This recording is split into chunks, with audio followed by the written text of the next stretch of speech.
Mr. Schwanman, bring me ice cream.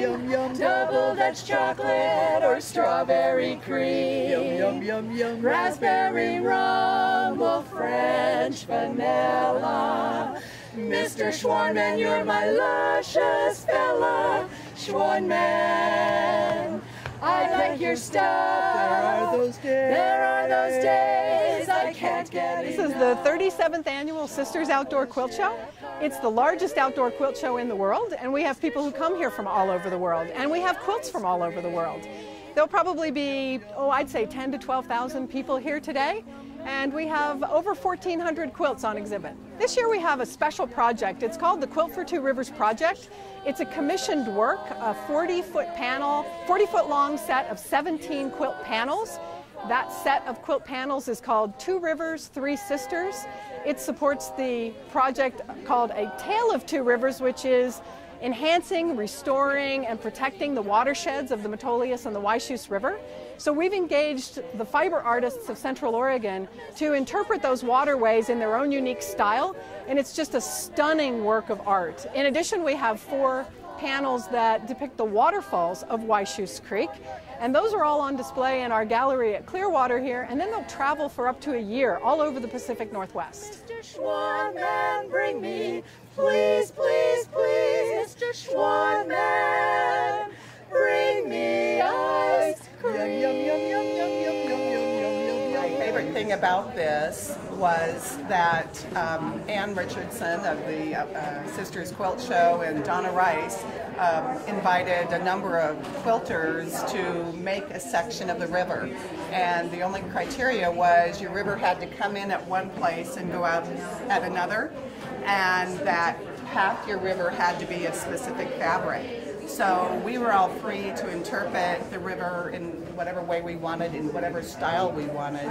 3-dimensional, smocking, blocks. I mean, to me it was a fascinating project to be part of. First, I designed it in a small scale, and I wanted the river itself to look like it was kind of like a map or a aerial photo, how a river winds. But you're limited to the height that you can hang art on a wall. So the quilts themselves are not hung vertically, but they move up and down to create that feel of a winding river. The other thing I did was I created then white pieces of paper that were the exact size of each quilt, marking only where the river came in and where it exited each quilt, so that the quilters would know where it needed to be for the rivers to actually connect. When I was invited to be part of this project, we were invited to an orientation, and this was in October of 2011, and there was some discussion, and then we went for a hike, and we went to Polk Meadow, and at that time the project of remeandering the Waichus Creek was described to us, and at that time there was a lot of dirt movers. It was kind of cleared out. It was hard to envision what they were doing. They talked about the significance of remeandering and slowing down the water, and I wanted to capture that in my quilt. I didn't want just the river going through.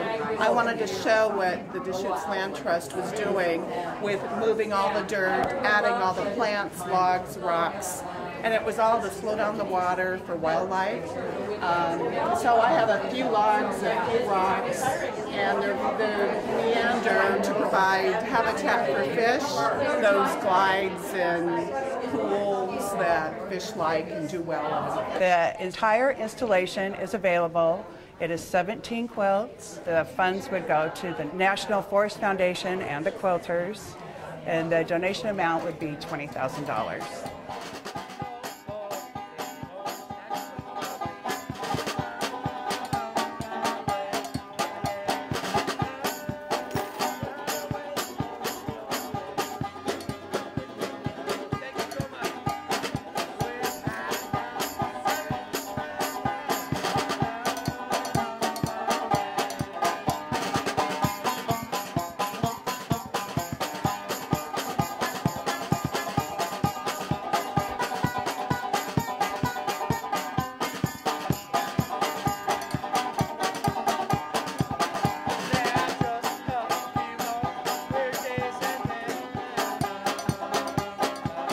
We put these on smoke for about 5 hours yesterday. 100 racks of ribs on the Traeger, using our own Sister's Coffee grill rub that our own Gail Show makes. It's pretty profound. I started quilting in 98 up in Seattle. My husband gave me a gift of a beginning quilting class and the tools, and I went with my neighbor who taught the class, and that's when I learned how to quilt. I make probably 2 to 3 quilts a year. One of them is my employee challenge quilt because I'm an employee at the Stitch and Post. So each year we are to make a quilt to put on the side of the building, and so I do that, and then maybe 1 or 2 more for personal use. Wedding quilts or baby quilts. I'm working on a quilt for our granddaughter right now. Made our daughter and son-in-law a wedding quilt, and we decorate our home. We've got quilts all over our house.